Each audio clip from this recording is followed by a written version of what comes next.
உங்க லைஃப்ங்கய்யா ஒரு opinionated construction. ரியாலிட்டிக்கும் இதுக்கும் சம்பந்தமே இல்லாத, ஏன் இந்த முடிவுகளை எடுக்கின்றீர்கள் என்று உங்களுக்குமே தெரியாத, தெளிவில்லாத, ஏற்கனவே உங்களுக்குள் இருக்கின்ற குருட்டுத்தனமான நம்பிக்கைகளை சார்ந்தே நீங்கள் வாழ்க்கையை பார்க்கின்றீர்கள், முடிவுகளை எடுக்கின்றீர்கள். இப்படித்தான் நார்மலா இயங்கிட்டு இருக்கீங்க. அதனால உங்களை பத்தி மிக தாழ்ந்த கருத்துக்களை வைத்திருக்கிறீர்கள்.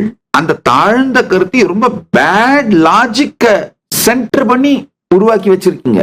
அந்த தாழ்ந்த கருத்தை எப்படி உருவாக்குனீங்கன்னு அதை கொஞ்சம் ஆழ்ந்து பார்த்தாலும் அதுல ஒரு சரியான லாஜிக்லாம் இருக்காது, சரியான முறையான சாங்கியமோ நியாயமோ இருக்காது.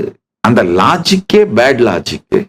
அந்த பேட் லாஜிக் சென்டர் பண்ண பிலீஃப்ஸ், அந்த பிலீஃப்ஸை சென்டர் பண்ணி திரும்பவும் நாம லைஃபை பர்சீவ் பண்றது, இந்த லைஃபை பர்சீவ் பண்றதை வச்சு நம்ம திரும்ப அக்குமுலேட் பண்ற எக்ஸ்பீரியன்சஸும் அதே சேம் டிஸ்கண்டென்ட்மெண்ட். அதாவது ஒரு விஷியஸ் சர்க்கிள் மாதிரிங்க, விஷியஸ் சர்க்கிள் மாதிரி மாட்டிக்கிட்டு இருக்கின்ற எதையுமே அனுபவிப்பதில்லை, ஆனந்திக்கவும் அப்ரிஷியேட் பண்ணவும் கம்ப்ளீட்டா மறந்துடுறோங்க.